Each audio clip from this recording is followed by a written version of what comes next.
But of all the different ways one can think about what philosophy is, I really think its deepest meaning is wisdom. I think that that's what it's about. It's about the issue of what what counts as the wisdom that human people need to live by and to live well. And so I think that the philosophy as a discipline, what I understand to be included in that discipline, uh, are all the great works of human wisdom. And so if I'm studying Plato or Descartes or Marx or Freud or whoever it is, um, those people, to my mind, are worthy of study because they have contributed profoundly to our human efforts to understand ourselves and understand our world and so on. And so in my teaching, first, I'll say that in my teaching, I really think of my goal as bringing these great works of human insight to a new generation of people, 19 and 20-year-olds who are coming to university trying to figure out how to live and what their life is going to be about. I'm trying to play that role of initiating them into what humanity has learned about being a person, in the same way that the person teaching chemistry is introducing you to what human history has learned about chemicals and how they interact and what their values are and so on. Like I think that philosophy isn't particularly a matter of making stuff up or anything like that. It is recognizing and carrying on this great human tradition of figuring out how to make sense of our lives. And I'll just say one more thing about that. I think also, though, that sometimes if you are learning chemistry or if you are learning history, sometimes people present those studies as if they're a bunch of facts.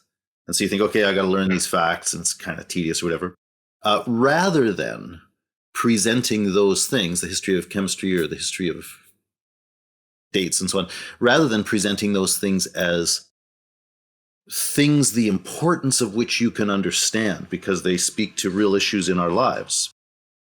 And so similarly with philosophy, sometimes, very commonly in classes or in things you might read on the internet, you get a presentation of philosophy that says, oh, so-and-so said these things and somebody else said these things. And you're presented this material as if it were just, facts that you might or might not be interested in.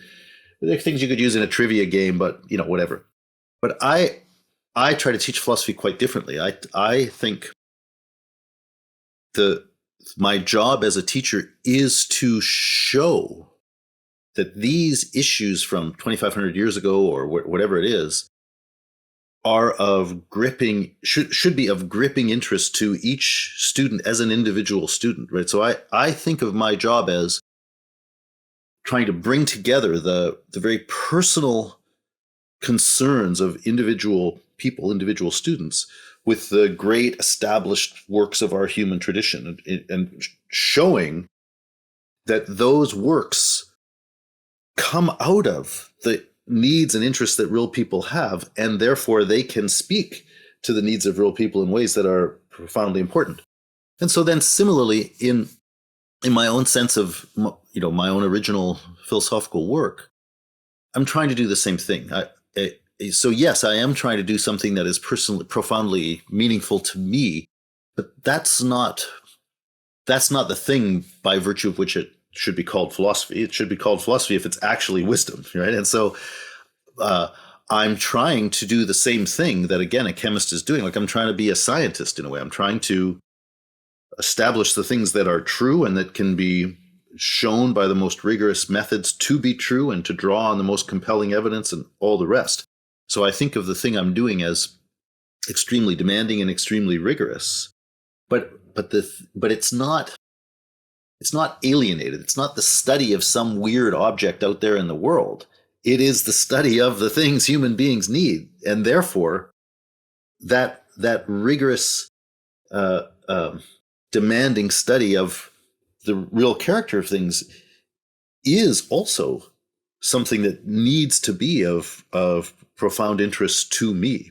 Like if it weren't, that would kind of be evidence that I wasn't being rigorous. That would kind of be evidence that I'm I'm sort of letting myself off the hook and just turning it into more like a trivia game, you know. So my goal is to uh, draw on everything I have learned, everything one can learn from the history of the discipline, to try to bring those resources to bear on the pressing issues of our lives and of our world right now, and to make meaningful original contributions to that you know, reflect my own sense of what's important, but that also will be of meaning to other people. In fact, I'll say one last thing just because of what I just said.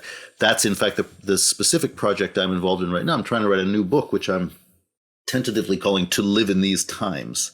And I'm really trying to bring everything I can to analyze as rigorously as possible what is the distinctive character of our contemporary situation, and how can the resources of philosophy be used to help us live well in that setting. So I just, excuse me, I mentioned that just